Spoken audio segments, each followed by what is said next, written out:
Hello students, how are you? Welcome to all of you at our YouTube channel. आज की class के अंदर देखेंगे रासायनिक संयोजन के नियम, लॉज ऑफ केमिकल कॉम्बिनेशन। कि रसायन विज्ञान के अंदर जब परमाणु, अणु, आयन जो है वो आपस में संयुक्त होते हैं तो वहाँ कौन कौन से नियम जो है वो उनका पालन होता है, वो अलग अलग वैज्ञानिकों द्वारा दिए गए हैं। तो अपन रासायनिक संयोजन के नियम के अंदर पहला नियम देखते हैं, द्रव्यमान संरक्षण का नियम। द्रव्यमान संरक्षण का नियम यानी लॉ ऑफ मास कंजर्वेशन। अब ये नियम जो है एंटोनियो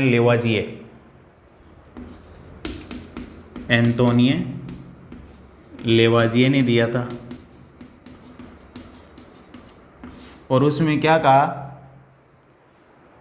कि द्रव्य को न तो उत्पन्न किया जा सकता है न ही उसे नष्ट किया जा सकता है।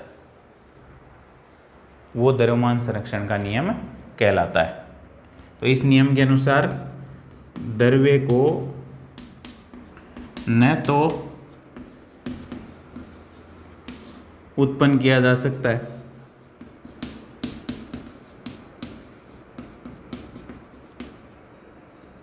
और न ही इसे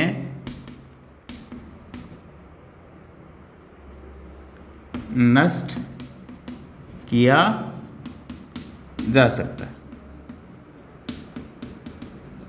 केवल ये एक रूप से दूसरे रूप में बदला जा सकता है। जैसे पानी है, द्रव्य है, तो वो ठोस, द्रव और गैस तीन रूपों के अंदर बदलता रहता है लेकिन नष्ट नहीं होता है। ये कहलाता है द्रव्यमान संरक्षण का नियम। द्रव्य न तो उत्पन्न होता है न ही उसको नष्ट किया जा सकता है। दूसरा है स्थिर अनुपात का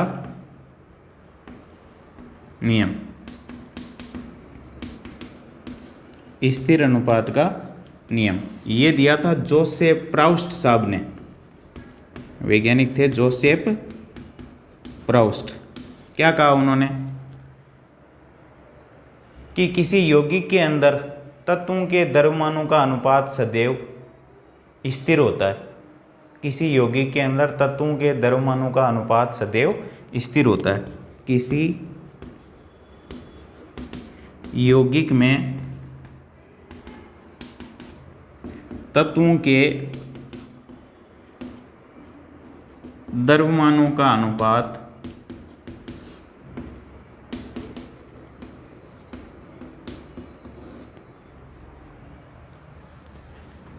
सदैव नियत होता है, स्थिर होता है या नियत होता है। यह है स्थिर अनुपात का नियम। जैसे H2 हाइड्रोजन और ऑक्सीजन जुड़ करके जल बनाते हैं, तो जल के अंदर हाइड्रोजन और ऑक्सीजन का अनुपात हमेशा 2 ग्राम तो मान लीजिए हाइड्रोजन है और 16 ग्राम ऑक्सीजन है। ऑक्सीजन का परमाणु द्रव्यमान होता है 16, हाइड्रोजन का परमाणु द्रव्यमान होता है 1, तो 2 का हो जाएगा 2, तो ग्रामों में लेंगे तो 2 ग्राम और 16 ग्राम, अनुपात हो जाएगा 1:8। अब आप जल को किसी भी स्रोत से प्राप्त कर लो, चाहे वो समुद्र का जल हो, चाहे कुएं का जल हो, चाहे ट्यूबवेल का जल हो, चाहे वर्षा का जल हो, कोई सा भी जल हो, चाहे अपन H2 और O2 की रिएक्शन करके फिर जल प्राप्त कर लें, जल के अंदर हाइड्रोजन और ऑक्सीजन का अनुपात 1:8 ही रहता है। यह है स्थिर अनुपात का नियम। उसके बाद थर्ड है गुणित अनुपात का नियम। कौन सा नियम?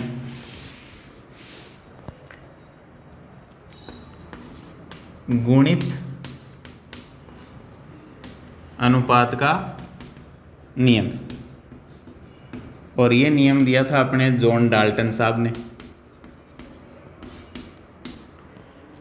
और गुणित अनुपात के नियम में डाल्टन साहब बोलते हैं कि दो तत्व एक दूसरे के साथ संयुक्त होकर के एक से अधिक प्रकार के यौगिक निर्मित करते हैं, तो एक तत्व के साथ दूसरे तत्व के संयुक्त होने वाले द्रव्यमान सदैव सरल अनुपात में होते हैं। यदि दो तत्व अलग अलग मिलकर एक से अधिक प्रकार के यौगिक बनाते हैं तो एक तत्व के दूसरे तत्व के साथ संयुक्त होने वाले द्रव्यमान सदैव सरल अनुपात में होते हैं।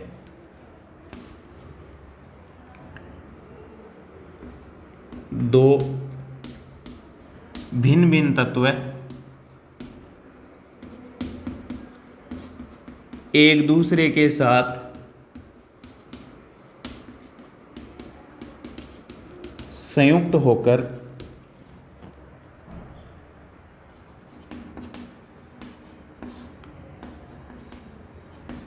एक से अधिक प्रकार के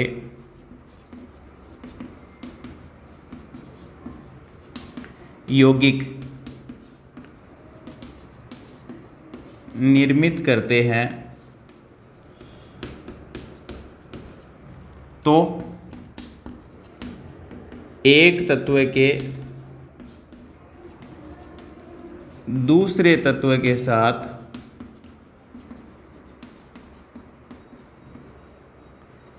संयुक्त होने वाले द्रव्यमान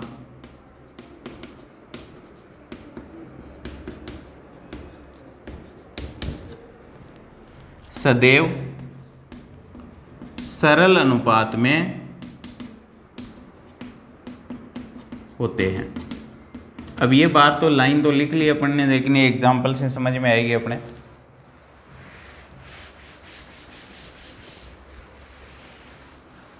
कि दो तत्व हैं जैसे हाइड्रोजन और ऑक्सीजन, एक दूसरे से संयुक्त होकर के दो भिन्न भिन्न प्रकार के यौगिक निर्मित करते हैं। एक तो बना लिया H2 और एक बना लिया H2 और O2 ने संयुक्त होकर H2O2 संतुलित कर देंगे तो इसको हाफ O2 लगा सकता हूँ मैं। तो हाइड्रोजन का परमाणु द्रव्यमान एक का होता है 1 ग्राम, तो 2 का 2 ग्राम मान लेते हैं। ऑक्सीजन का होता है 16 ग्राम, O2 का 32 हो जाएगा, लेकिन हाफ O2 है तो 16 ग्राम।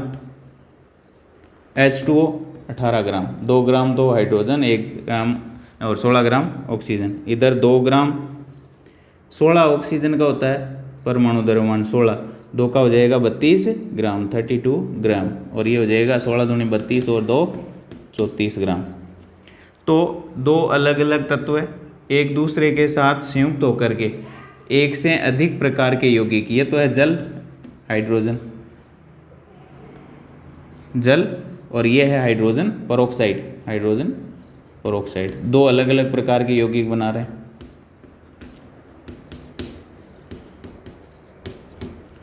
जब दो अलग अलग तत्व एक दूसरे के साथ संयुक्त होकर एक से अधिक प्रकार के यौगिक बनाते हैं तो एक तत्व के दूसरे तत्व के साथ संयुक्त होने वाले द्रव्यमान सदैव सरल अनुपात में होते हैं। तो हाइड्रोजन जो है वो 2 ग्राम ऑक्सीजन के यहाँ 16 ग्राम के साथ यहाँ 32 ग्राम के साथ संयुक्त हो रहा है, 16 अनुपात 32 में संयुक्त हो रहा है, तो 1:2 हो गया, ये सरल अनुपात है। तो एक तत्व के दूसरे तत्व के साथ संयुक्त होने वाले द्रव्यमान क्या है सरल अनुपात के अंदर। यह है गुणित अनुपात का नियम। उसके बाद है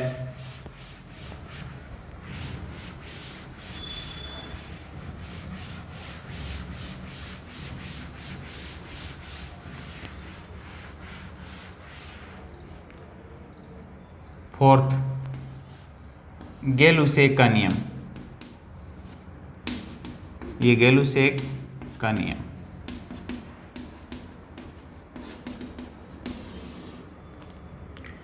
ये गैलुसेक साहब ने दिया था, नाम से ही पता लग रहा है। और ये कहते हैं कि समान ताप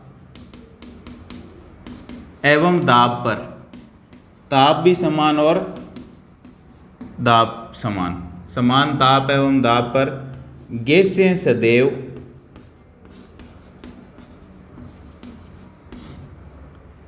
सरल अनुपात में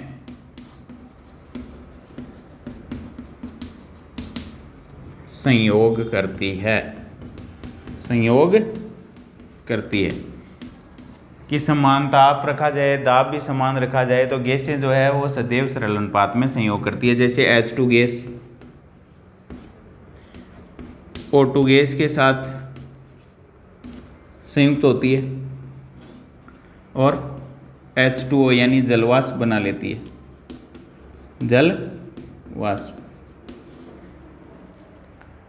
अब इसको अपन संतुलित कर दें तो इसको अपन लिखते हैं 2H2 plus O2 plus reaction करके 2H2O, इस तरीके से संतुलित करते हैं। तो इसके दो आयतन, इसके एक आयतन के साथ संयुक्त होकर के इसके दो आयतन बनते हैं। यानी मैं इसको कहूँ कि ये 100 ml है, तो यदि इसके दो अणु चाहिए तो इसका एक ही चाहिए, तो ये 100 ml काम में आती है, तो ये कितने काम में आएगी 50 ml। और यदि इसके दो अणु काम में आते हैं, इसका एक आता है और इसके दो बनते हैं, तो ये 100 ml काम में लेते हैं, ये 50 आएगी और बनेंगे कितने 100 ml। तो इनका अनुपात देखो गैसीय सदैव सरल अनुपात में 50-100 2:1 में संयुक्त होती है, गैसीय सदैव सरल अनुपात में संयोग करती है। यह है गेल-हुसेक का नियम। समान ताप और दाब की परिस्थितियों में गैसें सदैव सरल अनुपात में संयोग करती है। गेल-हुसेक के बाद में है अवोगाद्रो का नियम।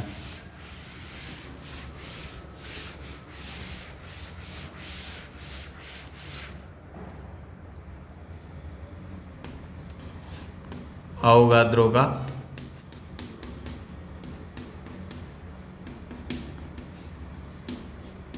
नियम, और अवोगाद्रो साहब बोलते हैं समान ताप एवं दाब पर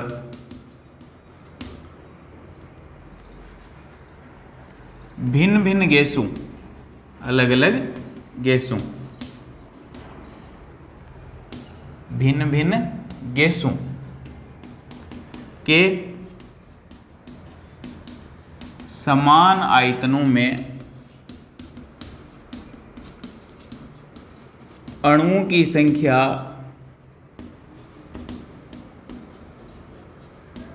समान होती है। समान ताप एवं दाब पर भिन्न भिन्न गैसों के समान आयतनों में अणुओं की संख्या समान होती है। और इस अपने रासायनिक संयोजन के नियम में अवोगाद्रो ने अणु मान करके ही अपने सिद्धांत की व्याख्या की है। तो अपने पास है जैसे H2 गैस रिएक्शन करती है O2 गैस के साथ और बनता क्या है H2O गैस यानी जलवाष्प। इसको अपन संतुलित करें तो 2H2 O2 के साथ 2H2O बनाती है। समान ताप एवं दाब पर भिन्न भिन्न गैसों के समान आयतनों में अणुओं की संख्या समान होती है। इसके काम में आ रहे हैं दो आयतन। यदि आयतन के हिसाब से, अणुओं के हिसाब से दो अणु, एक अणु और इसके दो अणु बनते हैं। इसके दो अणु काम में आते हैं, इसका एक अणु और इसके दो अणु। इसके दो आयतन, इसका एक आयतन और इसके दो आयतन। अब मान लीजिए इसके एक आयतन के अंदर, यानी मैं इसको लिख सकता हूं एक आयतन प्लस एक आयतन,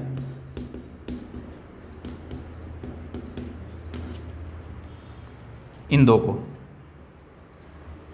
इस तरीके से लिख सकते हैं। अब एक आयतन बराबर मान लीजिए 5 अणु है। कितने अणु? 5 अणु। तो समान आयतनों के अंदर अणुओं की संख्या भी समान होगी। यही कहा है किसने? अवोगाद्रो ने। आयतन समान तो अणुओं की संख्या भी समान। हाइड्रोजन का एक आयतन, और एक आयतन के बराबर कितने अणु? 5 अणु। तो ये H2 का एक मॉलिक्यूल, ये H2 का दूसरा मॉलिक्यूल, H2 का तीसरा मॉलिक्यूल, H2 का चौथा मॉलिक्यूल, H2 का पांचवा मॉलिक्यूल। 5 हो गए एक आयतन के अंदर। दूसरे आयतन में भी ये प्लस H2 का एक, H2 का दूसरा मॉलिक्यूल, H2 का तीसरा मॉलिक्यूल, H2 का चौथा मॉलिक्यूल, H2 का पांचवा मॉलिक्यूल।